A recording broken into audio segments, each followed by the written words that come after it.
If you flew into Atlanta for the World Cup, or maybe you're just visiting for the first time, I need to tell you something before you check into the hotel and open up that travel app. There's a place 20 minutes from where you're staying.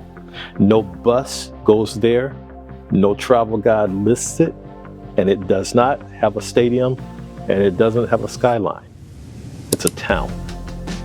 And in that town, in 1 square mile, you're going to find Somali food, Nepali food, Iraqi Kurdish cuisine, Middle Eastern shawarma, and much more.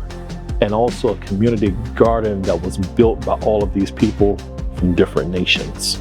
Multiple countries, multiple continents, 60 nations in one space. And if you are an international traveler coming in for the Cup or have family from one of these places, I need you to hear this.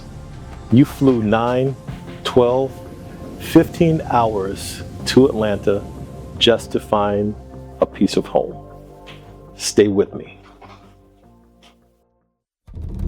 They say that travel heals and awakens the spirit. On my quests, I find and share stories of ordinary people doing extraordinary things in interesting places. My name is Gibbs, and I travel for culture.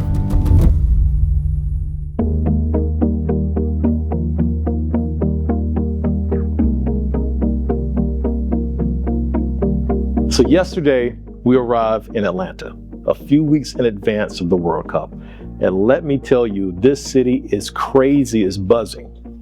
Typically, whenever my crew comes to a new city, we spend the first day just doing drive-bys, checking out the lay of the land. So yesterday, we drove by the Martin Luther King National Historic Park, but then we hopped on the Atlanta Beltline, which is this popular urban trail that's lined with public art and restaurants and local culture. You can even go toward downtown where you'll find Centennial Olympic Park, and there you can do the sky view of Atlanta and the world of Coca-Cola. Just so many things to explore while you're down there. And then from there, we went over to Midtown and experienced Piedmont Park, which is the home of the jazz festival that Atlanta has every year. Went over to Sweet Auburn Historic District. They have a festival as well. Went to Castleberry Hill. And of course, we ended the day at the Mercedes-Benz Stadium, which is the home to major sports teams and global events, and where you will be when you come down here for the Cup.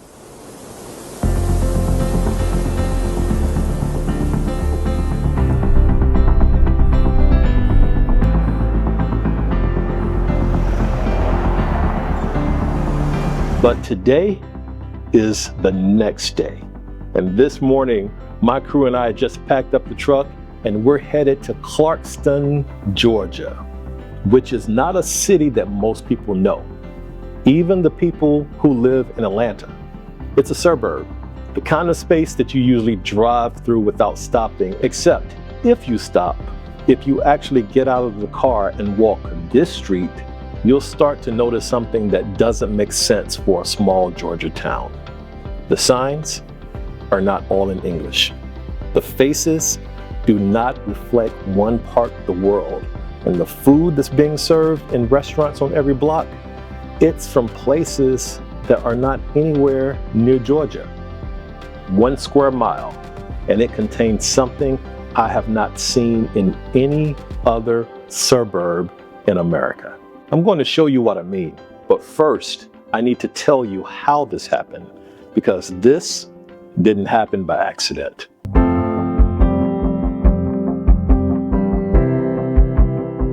To understand Clarkston, you have to understand how unlikely this place is. This is a town of just a few thousand people on the eastern edge of Atlanta, and yet people from more than 50 countries have ended up here. Now that story, it began in the 1980s as refugees fleeing the war, persecution, and political violence arrived in the United States. Resettlement agencies looked for places where families could realistically start over. In Clarkston had affordable apartments, access to public transportation, and jobs that were within reach. Families, they were placed here, and then more families arrive, and then more.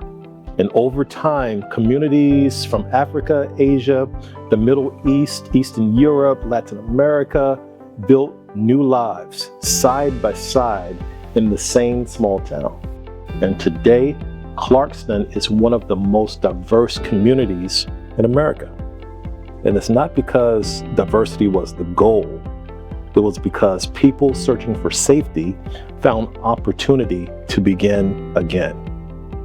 And in that process, they transformed this small corner of Georgia into a place where the world lives together.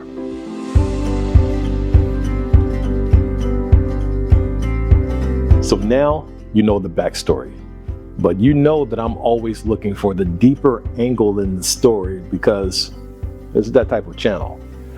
So today I'm linking up with my friend Joe, and Joe works with the Friends of Refugees. It's an organization that helps people navigate what happens after the paperwork is signed, after the placement.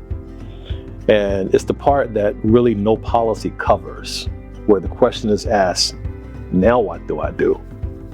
But Joe is the answer to that question for a lot of families in this town. And he's been here long enough that he does not need a map. And when I talk Clarkston with Joe, I'm not on tour.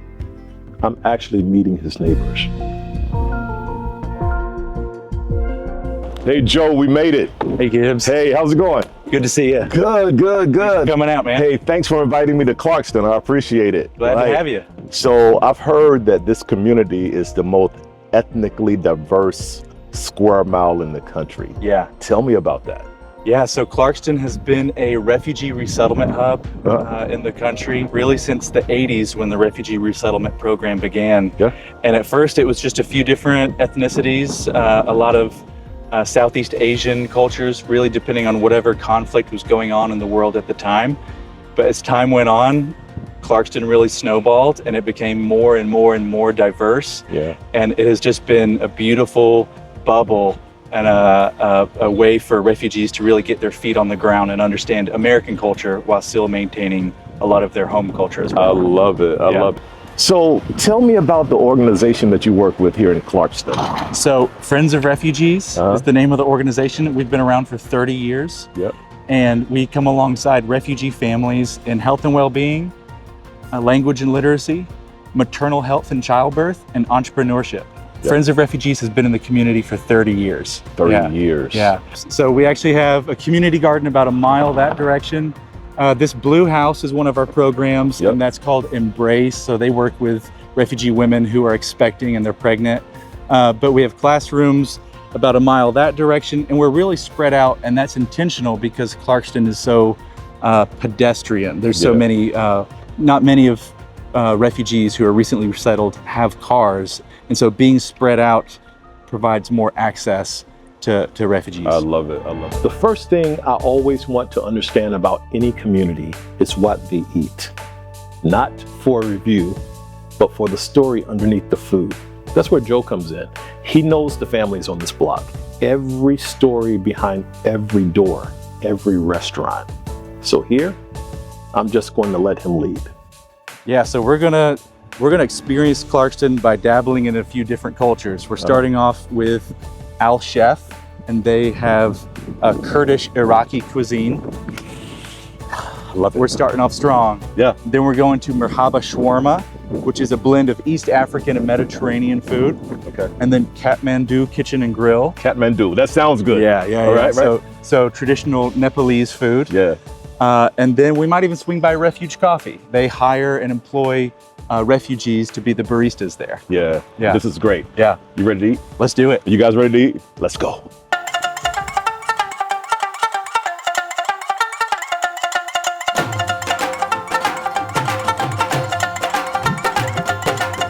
We are now in AlChef Restaurant. We walk in and I immediately feel like I'm somewhere else.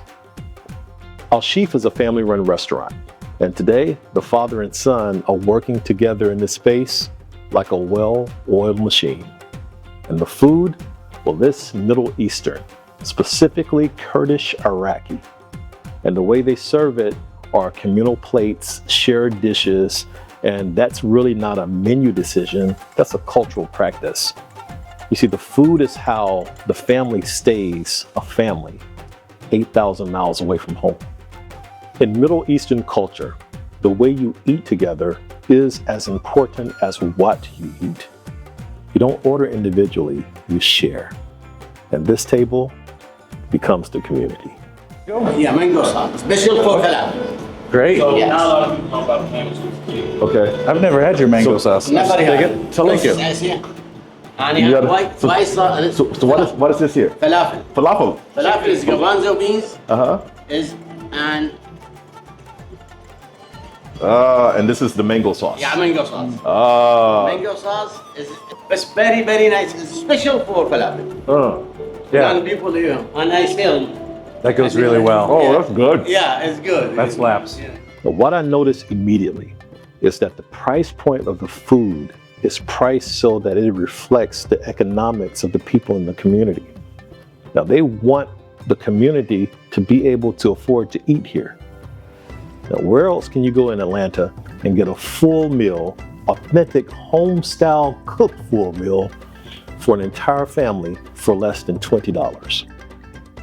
Hello, sir. How are you? Hey, how's it going? Oh man. Here's the drink. What is this? This is a biscuit tea with lemon mixed together. Hibiscus tea and lemon mixed together. After eating. So some of it is sweet. No sweet. No sweet. And here And what's this? it is a grape leaf. Okay. Is a Great. fajita. Is a The lamb? Yeah, lamb. Lamb? Lamb. This here. The Oh, kebab that's the era. lamb. This is a beef. That's the beef. Yes, it is a shawarma. Oh man, that Shawarma looks beef. shawarma. Shawarma beef chicken. and shawarma chicken. That looks so good, and these are Yeah, and onions. onion. You have Oh, chef, yeah. tabbouleh. Tabbouleh. Yeah. Oh. And after finish eating, the sweet is baklava with this. Now, tabbouleh. Tabbouleh is parsley, 70% parsley. Parsley. Mostly Parsley, parsley. Italian parsley. Italian No parsley. American, Italian. Right. Big, easy. Now tell me guys about the restaurant, because this is your father, Yeah. right? So how long have you had the restaurant? The name of the restaurant is AlChef. AlChef.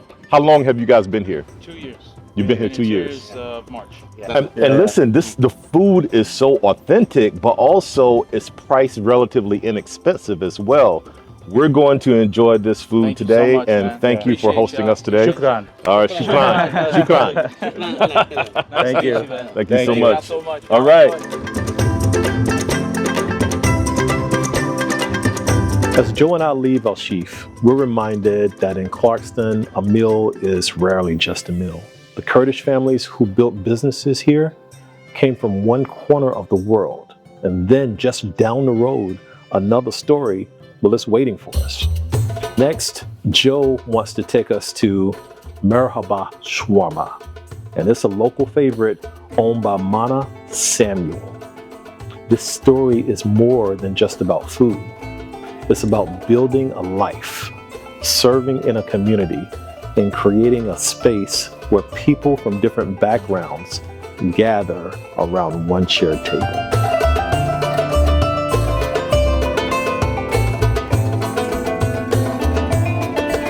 Hey, hold up, Joe. I'm all set to eat at Mana's restaurant, and the door is closed. The owner isn't here today, and she's celebrating with the rest of this community because her daughter graduated. And Joe, the man that's standing right beside me right now, he tutored her daughter. When I first moved here in 2015, I would come here almost every day. Yeah. Got to know Mana really well. Yeah. And at one point she said her daughter was in the 7th grade. Yeah. So maybe that was her other daughter. I'm not sure where she is now, but one of her daughters was trying to understand basic algebra. And she said, Joe, do you know algebra? And I said, I'm not an expert, but I can give it a go. So I tutored her for a little while in algebra. So And now she's graduated from university. it's either her or her sister, but yeah, this But is you know, great news. but that's what we want, right? We want, definitely. with the new Americans who come here, we want them to be ingratiated in the community and to grow and to learn and to thrive, Definitely. right? Yeah. So this is a major This is worth accomplishment. celebrating, So even though it's closed, I'm still happy. for sure. But we've got another restaurant. We do. Here, right? Where are we going? We're going to Refuge Coffee, and then we're going to Kathmandu Kitchen and Grill. Kathmandu. We'll come back for the shawarma another day. But today, the closed door It tells us more than the food ever could. But right now, we're going to Nepal.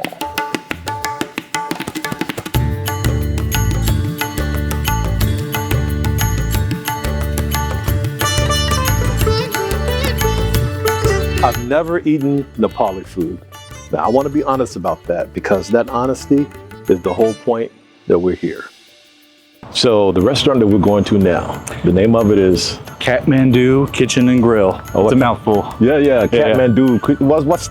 What type of cuisine is this? So Kathmandu is the capital city of Nepal. So this is Nepalese food. Nepalese food. Yeah.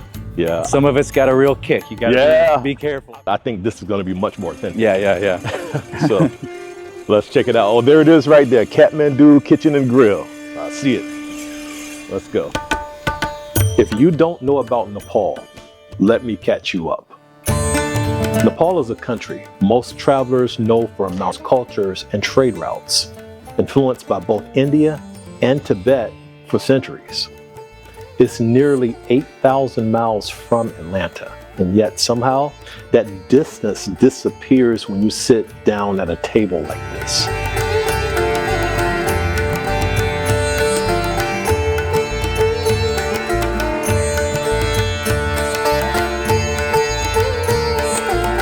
I noticed that in Clarkston, all the food just seems really fresh, like they just left the farmer's market.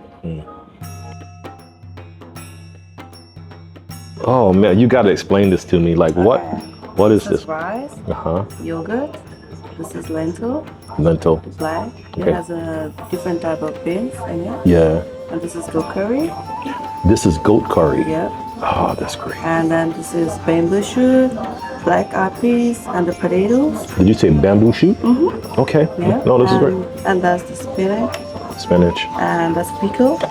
This is pico. Tomatoes and chili. Oh, and this is is this the non-bread? This is no. This is the popper. Yeah. You know what surprises me, and at this point, I don't even know why I'm surprised, is how familiar this feels. Not the flavors, it's the intention behind the flavors. Totally different flavor profile, but the same feeling. Is this a social drink that you drink with the family and the friends and everyone when they're coming over? Yeah. Every restaurant I've been in today, someone made a decision to carry their culture here and keep it alive through what they cook. But there are other ways people root themselves in a place that wasn't ready for them. Food is often the first thing that visitors notice, and it's the easiest way to experience another person's culture. But food is only part of the story. Just a few minutes from here, we're about to experience another example. Not a restaurant, not a museum, but a garden.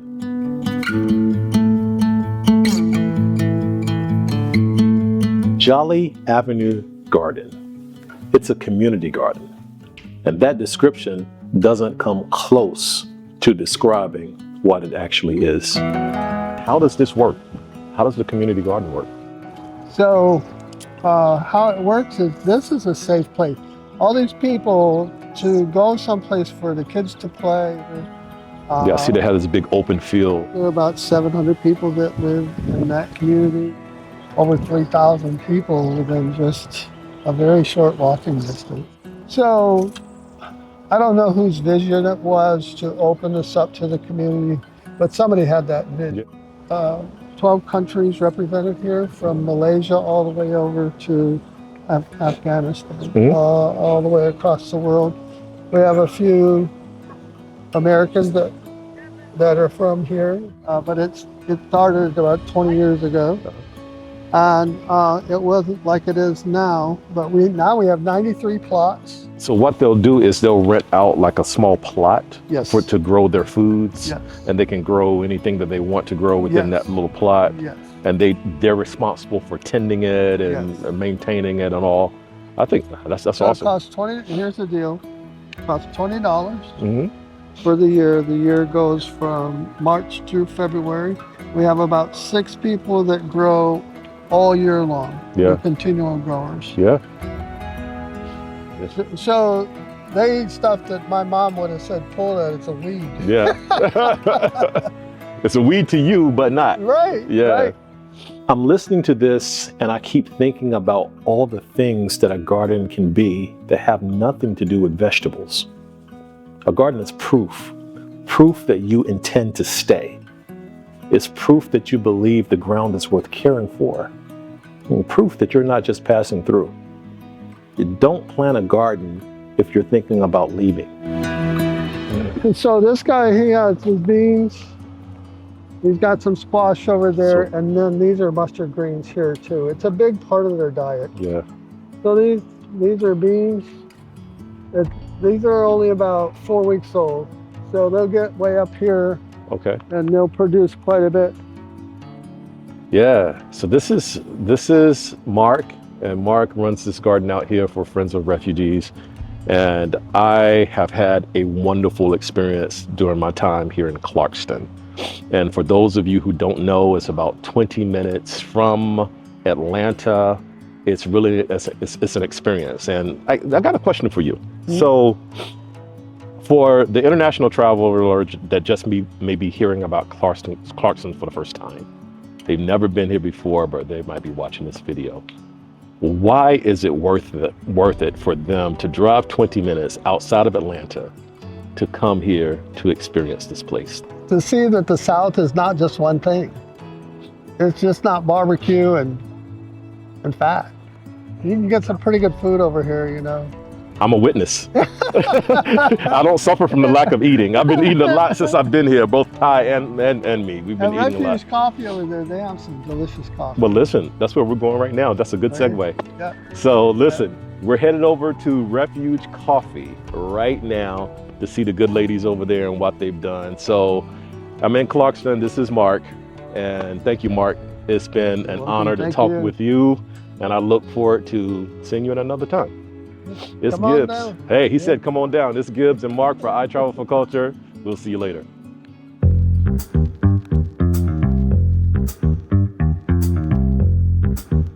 Three blocks from the Jolly Street Garden, someone asked a different question. Not how do we help refugees, but how do we hire them? And that distinction is the whole story. Refuge Coffee is a job training program disguised as a cafe. Or maybe it's a cafe that finally understood what work actually means to someone starting over. The person behind that counter, they didn't cross borders, survive camps, and learn a third language to be somebody's charity case. They came here to build something. And right now, they're making your coffee. So tell me about Refuge Coffee. Like this is incredible. Yeah, I feel like I particularly want to know about this bad boy right here. This bad boy is, my husband and I went out and found this thing, and so Refuge is a 501c3. So we started as a nonprofit because we didn't have funding, and the first purchase we made was this truck, and we got it on Craigslist for $3,000. It's a 1985. Okay. We moved here 13, 14 years ago. Yeah, so eventually we decided to start a nonprofit coffee business. And my husband and I used to laugh and say that if you put our business acumen together, it would be a negative number. Like, we didn't know anything, but we knew about gathering people. We knew that we loved our community. Yeah. So we just started, and we started with this truck over there in the parking lot. Okay. The guy that owned it let us use the parking lot twice a week, and we just had this little kind of ersatz coffee shop over there, and we'd set up tents and tables and chairs. It was very, oh, there you go. Oh, so this is the caramel latte iced. Yes. And this bad boy is the mango smoothie. Yeah. I might want to try both of them now. Yeah, there's straws right there. Thank you, society. Yeah. So I'm interested in the story of how it is that you started this coffee business, but at the same time, felt that there was a need in the community. How did those two mix together? How did it come together in your beautiful brain? And my husband and I both just love gathering people. So we did a bunch of block parties on our street, which was really fun. And we discovered that people wanted to gather together. And then, so those two things, I think our main mission is job training. You know, we're workforce development. Okay. And we knew there was a need for that. We also knew there was a need for a place to gather and a need for jobs. So, but I think there are a lot of things we've discovered along the way. One thing is that we don't do this for the refugee community. This is something we do with the refugee community. There's just not, I think the idea of need is an interesting one. Yeah. And I have certain needs. All of us have the need to feel welcome. Yeah. And so if we could create a place where people could just breathe, and especially where they could breathe with a job that they didn't have to get 2 other jobs, and they could, you know, provide for their families. And almost every one of our employees, a lot of them are young because coffee culture is young, you know. Yeah, sure. I'm the oldest person on our team, but they, a lot of them are providing for their families, both here and back home. Thank you for taking the time to speak with us today. Of course. When you're coming to Clarkston, make sure that you stop right here on the corner of, I always wonder how to say, I would say Ponce de Leon, but it's not. You would, because that's how it should be said. Is that how it should be said? It's Ponce de Leon. Ponce de Leon. Yeah, that's what we say here. I was in Atlanta one time and I said, do you know where Ponce de Leon is? And they were like, what? I know. It's a little bit embarrassing. But it's And right Market. here. And Market is, you're right here on this corner in this community. We're half a mile outside 285 too. Yeah. So it's it's easy to get here. Come here, sample the food, and after you sample the food, stop by this space right here that used to be an old gas station that's now converted. Come to the red bus. I'm going to call it the red bus. Yeah, it's okay. And sit on the table and drink your coffee. Yes. And they've got really good coffee and smoothies and everything else.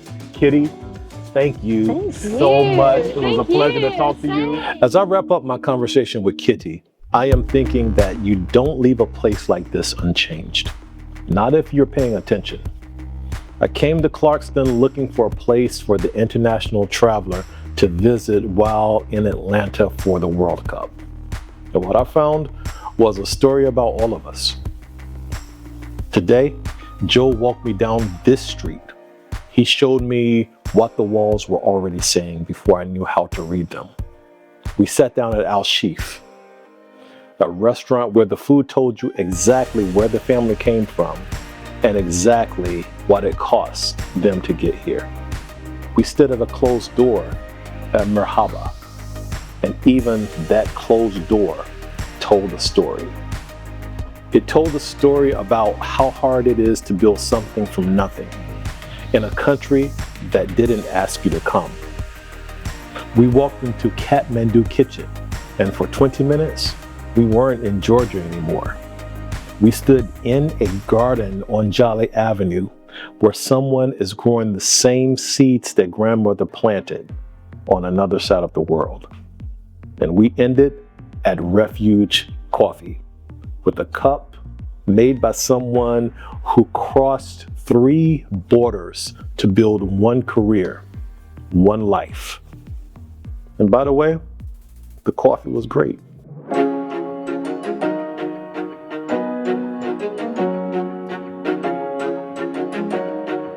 And then I came back here and I stood in front of the same murals I saw this morning. And this time I understood them. Every face on this wall has a restaurant, a garden, a door, a cup of coffee on a Tuesday morning. This isn't public art, this is a record. A city writes its murals about what it wants to remember. In Clarkston painted the people everyone else forgot.